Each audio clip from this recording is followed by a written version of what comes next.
Hey, hi everyone. Welcome back to the Creativity Awakening series.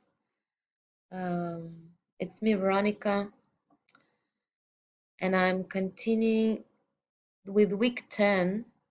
Yeah, I know the plan was to have 8 weeks, um, but I've decided to go forward and cover the whole book, all the 12 weeks of work in my series to keep the consistency, keep the continuation, which I find really important in life when we want to get something done. So I just going to change a little bit of structure to allow for more interaction and hopefully to get some of the comments from your side. So if you've been listening for me on and off, this topic is really big, at least for me. And I know that in the conscious and personal growth community, it's also a huge topic. And today I'm talking about the recovering the sense of abundance and hopefully co-creating with you a bit on that. Yes. Why is it big? If we talk about the spiritual community, right? There are some dangerous beliefs in there about the um abundance, but specifically about the money. The old beliefs that spiritual person has to be poor, otherwise he's not spiritual. Um, Dangerous beliefs like money are bad, money can spoil you. Which are yours? Just write down for yourself or comment below. Do you still believe in this? So in the beginning the chapter talks about the great creator, and this is also my big topic, the living topic for me, the essence of cosmic art healing in a way, awakening the creator from within.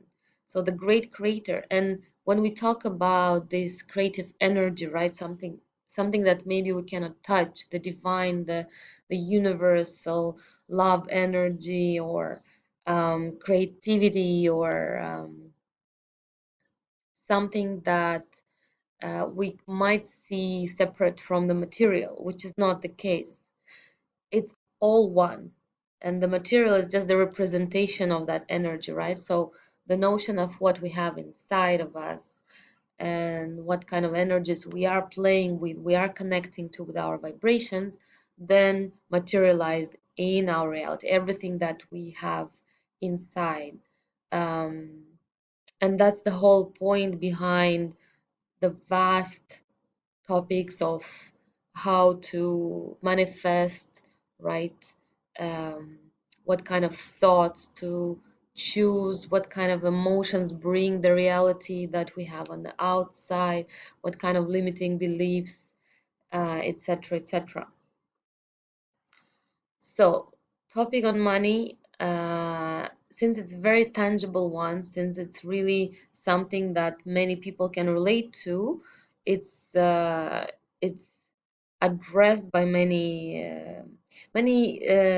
coaches, healers, um, personal growth uh, mentors that I worked with talked about this abundance topic, and I think it's kind of sometimes misinterpreted, um, or there is a lot of uh, tension around it, and the tension is coming from um, a lot of fears or emotions that are attached to money, right? It could be from the past experiences when people were borrowing money, right? And all the drama created around that, when having lack, scarcity, living in from this kind of energy, maybe your parents, maybe your ancestors had some issues with the money, and then we carry that, and we also maybe do our own mistakes in the life. So yeah, which are your beliefs? Just write down. I used to have quite many, and the whole 2020 was for me actually working on releasing different kind of fears and limiting beliefs, and yeah, um, lineage imposed or coming from the childhood, uh, a lot of them. So it's a hard work, but it's definitely working, and it's definitely rewarding, and it's something that is for sure going to be paid out. Just some patience.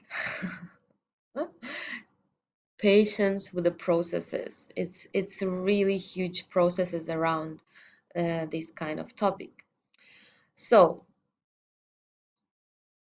when we think about that energy of abundance, when we even think about trusting the higher power, which sometimes can be perceived as crazy or funny when we are too much into this belief of materialistic world only, and I used to be that. But if we think about the beauty of the world, and we're speaking from the artistic perception now, it's not practical. And it's funny that we're striving to become the rich first, and then we will allow ourselves to create. Like, who's gonna pay, the rent? Like, we're not trusting that we can um, get support from the universe for us to be creative, to allow ourselves to be creative. Um, and in this way, avoiding actually creativity and spiritual growth. And doing that choice, especially for me, was like going all the way into trust and allowing the situations to come that would unfold actually those fears and unconditional um, beliefs, unconscious beliefs, and yeah, making mistakes in some of the situations from a lot of pressure and a lot of unclarity, especially during the lockdown times, but allowing myself to do those mistakes and seeing the patterns and seeing the habits. So I totally can agree with this, not trusting, being afraid to fully go into what the heart calls for can allow the avoidance of this growth, which is painful. It's not the nicest thing, as I said, because a lot of ingrained, usually negative emotions around the money. So many think of that our job has to be serious, and all this creating creative activities like performance, painting, creating content, etc. They are not serious. It's just like fun. It can be done something on the side. So do you think so too?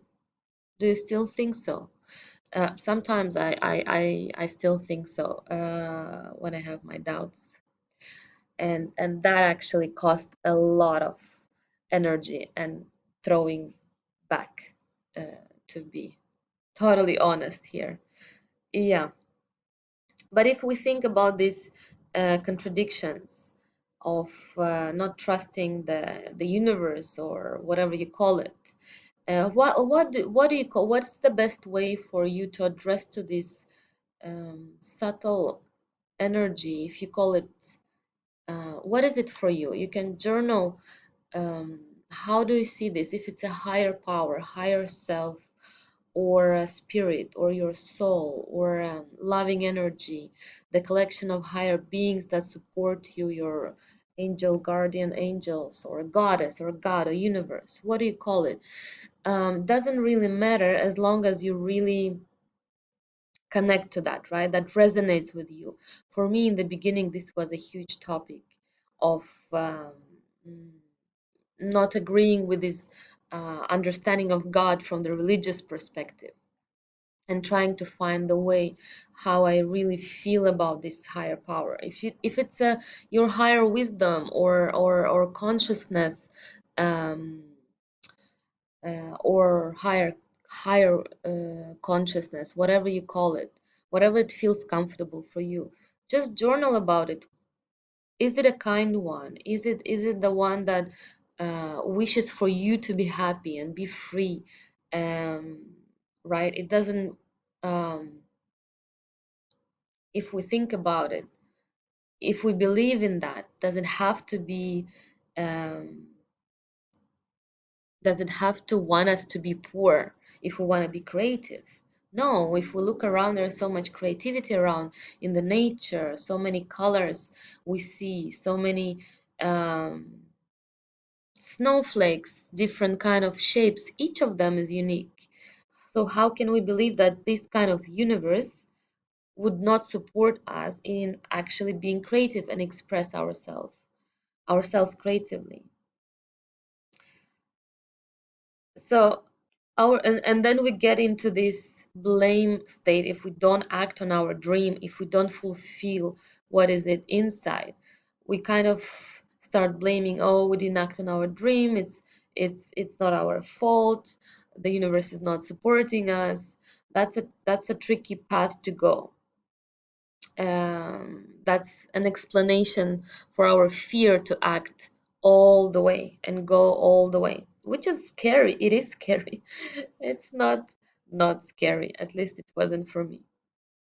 So when we decide to be practical, I mean, um, but why wouldn't we check if the universe supports our craziness, right? So yeah, I think even in this case, I took it to the extreme. I was really trying and getting the support from the universe on my crazy ideas, on going, let's say, into the unknown so many times. Um, and at some point, uh, having too much of the fears to deal with, so I had to make um, different, not even different solutions. It's just that I didn't want to see the solution that the universe was giving me, which was the right one, which was the one I was asking for. Yeah, I just didn't want to see it. And that's what sometimes happens. We get the solution, but we think it's not the right one for some specific idea inside or the feeling that we have. Well, usually it's the idea. The feeling would be like, yeah, it's right thing to do, but the ideas in the mind is like, no, no, that's gonna lead to this and it's not logical, and then it's like doesn't make sense, etc. And sometimes it might not be the solution yet, right? Sometimes timing is also a factor. So art is never practical. Any kind of art, please, artists, if you're there, um, do you agree with that? Creativity can start from small things, like preparing your space, um, just enjoying the moment here and now, allowing those nice moments that are not practical for yourself, letting yourself be ridiculous, um, allowing it to become a game, having it as a flow, and then we can see that it opens the new doors. And when we do what we truly love, the money comes, and it becomes as a game. Life becomes as a game. Oof, that's a huge topic. I would want to continue with the true luxury, but I think I'll leave it for the next video. And thank you for listening and keep alert for what's coming.